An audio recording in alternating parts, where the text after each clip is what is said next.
మరొక నూతన దినాన్ని మనకు అనుగ్రహించిన మహోన్నతులైన దేవునికి స్తుతి ఘనత ప్రభావం చెల్లునుగాక. ప్రతి దినము మనకు ఎదురవుతున్న ప్రతి సవాళ్లను దైవజ్ఞానంతో ఎదుర్కొంటూ ముందుకు వెళ్ళాలి అంటే ఖచ్చితంగా మనకు దేవుని కృపావార్త కావాలి. దేవుడు అనుగ్రహించిన అనేక కృపావార్తలు కలిగిన ఈ పరిశుద్ధ గ్రంథంలో నుండి ప్రభు నేడు మనకిచ్చిన వాగ్దానాన్ని ధ్యానం చేసుకుందాం. నేటి వాగ్దానంగా కీర్తన 37:28 ఆయన తన భక్తులను విడువడు, వారు ఎన్నటన్నిటికి కాపాడబడుదురు. Psalms 37:28 He will not forsake his saints.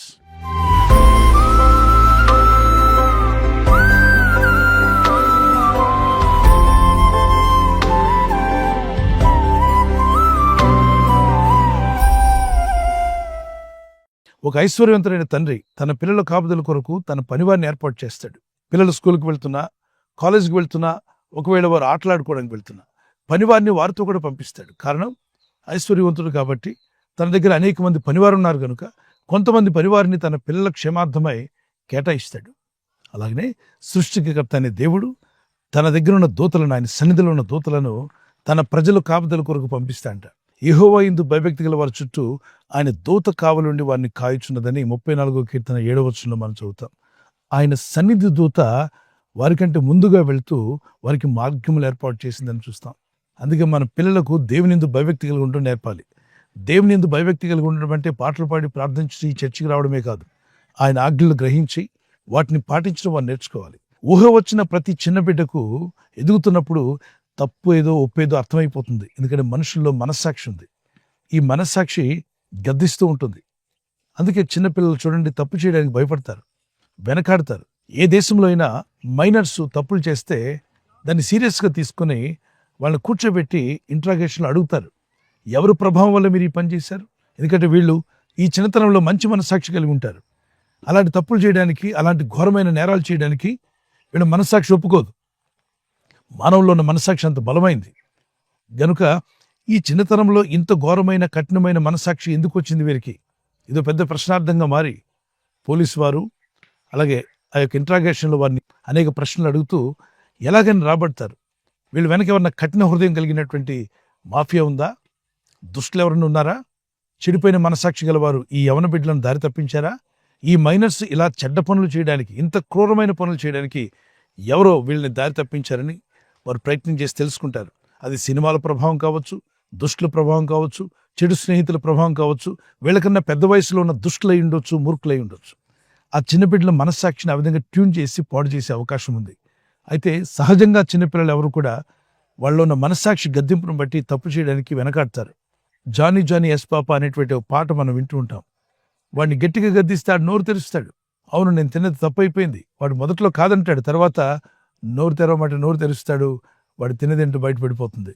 అలాగనే చిన్నపిల్లలు వారి తప్పిదాన్ని ఒప్పించగలం. పెద్దవారైన తర్వాత వాళ్ళ కఠిన హృదయులు అయిపోతారు. కఠినమైన మనస్సాక్షి ఉన్నప్పుడు నిజం ఒప్పించడానికి చాలా కష్టం అవుతుంది. ఇక్కడ మనస్సాక్షి గద్దింపును దాటిపోయారు. దేవుని యందు భయభక్తి కలిగి ప్రభువైన యేసు నీ రక్తంతో నన్ను కడగమని ప్రార్థించినప్పుడు ప్రతి ఒక్కరి యొక్క మనస్సాక్షి ఆయన శుద్ధినిగా చేస్తాడంట. మనస్సాక్షిని కడిగేటువంటి రక్తం యేసు రక్తం. అందువల్లనే భయంకరమైన పాపులు కూడా, దుష్టులు కూడా క్రీస్తు యేసునందు విశ్వాసం ఇచ్చినప్పుడు వారు ఆత్మీయులుగా మారిపోతూ వారు కఠిన హృదయాన్ని విడిచిపెట్టి మంచి మృదు స్వభావం గలవారై భయభక్తి కలిగిన ఆత్మీయులుగా మారిపోయారు. ఇలా మార్చగలిగిన దేవుని యొక్క వాక్యము, యేసు రక్తము, పరిశుద్ధాత్మని యొక్క సహాయం వల్ల. ఒక కీర్తన పాడుకుందాం. మనస్సాక్షిని శుద్ధి చేయును మన యేసయ్యా రక్తము. మనస్సాక్షిని శుద్ధి చేయును మన యేసయ్యా రక్తము. బహు దుఃఖములో మునిగెనే చెమట రక్తముగా మారెనే. బహు దుఃఖములో మునిగెనే చెమట రక్తముగా మారెనే. యేసు రక్తము రక్తము రక్తము, యేసు రక్తము రక్తము రక్తము. ఒకప్పుడు చెడిపోయిన మనస్సాక్షితో బ్రతికిన మనుషులు ఇప్పుడు క్రీస్తు యేసునందు యేసు రక్తంలో కడగబడి మంచి నూతన మనస్సాక్షి కలిగి, నూతన స్వభావం కలిగి జీవిస్తున్నప్పుడు మీ తప్పిదాలంటే మీకు తెలిసిపోతాయి అని గద్దిస్తూ ఉంటాడు. ఆ నీటి దగ్గరికి వెళ్ళొద్దంటాడు, లేదా ప్రమాద స్థలంలోకి వెళ్ళొద్దంటాడు. గద్దింపు లోపల తెలుస్తూనే ఉంటుంది. అందుకే భక్తులు దేవుడు ఎలా కాపాడుతాడు అంటే ఆయన మనస్సాక్షి ద్వారా గద్దిస్తాడు, ఆత్మదేవుడు గద్దిస్తాడు, వాక్యంను జ్ఞాపం చేస్తాడు, ఇన్స్ట్రక్షన్స్ ఇస్తా అంట. ఎక్కడికైనా వెళ్లాల్సి వచ్చినప్పుడు అక్కడ ప్రమాదం కానీ అపాయం కానీ ఉంటే ముందే మనసులో భారాన్ని వేదన కలుగు చేస్తాడు. ఆత్మ మనస్సాక్షి గద్దిస్తూ ఉంటుంది, మనసుకు తెలిసిపోతుంది, వద్దు అనిపిస్తూ ఉంటుంది. అటువంటిప్పుడు ఆగిపోవాలి, ప్రార్థన చేయాలి. ఎక్కడో ప్రభు నన్ను వద్దంటున్నాడు, ఎందుకో దేవుడు ఈ విషయంలో ఇన్వాల్వ్ కావద్దంటున్నాడు అని. తర్వాత తెలుస్తుంది మీకు అక్కడికి ఇల్లుంటే ప్రమాదం జరిగి ఉండేదని. ఇలాగ ఎంతోమంది తప్పించబడ్డారు. మిమ్మల్ని కూడా ప్రభు కాపాడి నడిపించాలని ఆశిస్తూ పరిశుద్ధాత్ముడు రాయించిన ఈ వాక్యము, ఆయన భయభక్తులను మిమ్మల్ని విడువడు, ఎనటెనటి మిమ్మల్ని కాపాడువాడు ఆయనే.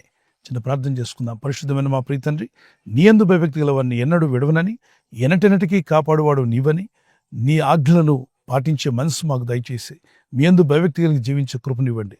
మీరు మా మనస్సాక్షిలోని మాట్లాడుతున్న, వాక్యం ద్వారా మాట్లాడుతున్న, పరిశుద్ధాత్మ ద్వారా హెచ్చరికలు ఇస్తున్న వాటికి వెంటనే విని లోబడే మంచి మనసు మాకు దయచేయండి. ఈ రోజు ప్రార్థించి ప్రయత్నించబోతున్న శంకుస్థాపన అయిన, గృహప్రవేశమైన, ఒక బిజినెస్ ప్రారంభిస్తున్నా, ఉద్యోగ ప్రారంభానికి వెళ్తున్నా, ఒక మంచి కార్యక్రమాన్ని ప్రారంభిస్తుండగా, నేను వారి బిడ్డల వివాహం కొరకు ప్రయత్నాలు చేస్తుండగా, వారు చేస్తున్న ప్రయత్నాలు ఫలించలాగున మీ దూతలకు ఆజ్ఞాపించండి. ఎవరైనా హాస్పిటల్లో ఉన్నా, ఐసీయూలో ఉన్నా, ప్రభు ఎవరైతే సీరియస్ కండిషన్లో ఉండి బాధపడుతున్నారో వారికి యేసు నామములో స్వస్థతను అనుగ్రహించండి. కృంగిపోయిన వారిని లేవనెత్తండి. మీ గాయపడిన హస్తమును చాపి వారికి ఉన్న సకల రోగాల నుండి విడుదల ఇచ్చేయి. వారిని లేపి నడిపించడాన్ని సాక్షులుగా నిలబెట్టుకోండి. ఈ ఉదయకాలం ప్రతి రోగి యేసు నామములో స్వస్థత నొందునుగాక. తండ్రి, ఈ దినం ఎవరైతే ప్రయాణమై వెళ్ళబోతున్నారో, అది రైలు మార్గమైన, ఆకాశ మార్గమైన, బస్సుల్లో, వాహనాల్లో ఎక్కడ ప్రయాణం చేస్తున్నా, రోడ్డు మార్గంలో ఏ వాహనంలో వారు ప్రయాణం చేస్తున్నా, నీ ప్రజలకు కాపాడే దూతలను పంపండి. మీరు ఎక్కడికి వెళ్ళొద్దంటారో అక్కడ మేము వెళ్లకుండా, ఏది చేయొద్దంటారో అది చేయకుండా మీ స్వరం వినగలిగే మంచి మనసు వీరందరికీ దయచేయండి. బలపరచండి. ఆత్మ నడిపింపు కలిగి జీవించే కృపనిచ్చి కాపాడి నడిపించి వర్ధిల్ల చేయమని, నేను అక్కడికి మమ్మల్ని సిద్ధపరచమని యేసుక్రీస్తు పరిశుద్ధ నామములో అడుగుచున్నా మా పరలోకపు తండ్రి. ఆమేన్, ఆమేన్. God bless you. ప్రభు కృప మీకు తోడేను గాక. ఈ వాగ్దానం విని మీతోనే ఉంచుకోకుండా విన్న తర్వాత వెంటనే ఆమేన్ చెప్పి ప్రార్థనలు ఏకీవించి ఇతరులు కూడా షేర్ చేయండి, లైక్ చేయండి. అలాగే తెలియని వారికి ఈ ఛానల్ సబ్స్క్రైబ్ చేయమని తెలియపరచండి. దేవుని దయలో మీరు ముందుకు సాగి వర్ధిల్లుదురుగాక.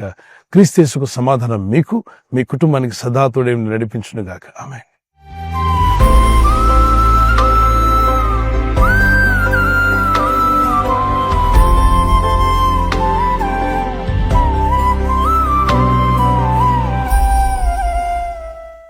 Birthday, happy birthday to you. Many more returns of the day. ప్రభు మిమ్మల్ని ఈ వాగ్దానంతో దీవించి, బలపరిచి, ఆశీర్వదించి, ఆయురారోగ్యములు ఇచ్చి కాపాడునుగాక. యెషయా 30:19 ఐజియా 30:19 ఈజ్ యువర్ ప్రామిస్. ఆయన నీ మాట వినగానే నీకు ఉత్తరం ఇచ్చును. As soon as he here's he will answer you. ఈ వాగ్దానం మీ పట్ల నెరవేరునుగాక. ప్రార్థనలో ఉండండి. బర్త్డే ఉన్నవారు తప్పక దేవుడు దీవించి బలపరుస్తాడు. వెడ్డింగ్ యానివర్సరీ జరుపుకునే వారికి happy wedding anniversary. Many more returns of the day. May the lord continue to bless you and provide all your needs. Husband wife మధ్యలో లవ్ అండ్ ఎఫెక్షన్ అది ఇంక్రీజ్ అవునుగాక. భార్య భర్తకు లోబడాలి, భర్త భార్యను ప్రేమించాలి అనే ఆజ్ఞలో ముందుకు సాగుటకు ప్రభు మీ కృపనిచ్చునుగాక. Psalms 147:14. కీర్తన 147:14. నీ సరిహద్దులో సమాధానం కలుగు చేయవాడు ఆయనే. He grants peace to your borders. మీ బంధుమిత్రుల మధ్యలో, మీరున్న స్థలంలో, మీరున్న వర్క్ ప్లేస్లో, అన్ని చోట్ల కూడా మీ కుటుంబానికి సమాధానం కలుగునుగాక. ఆమేన్.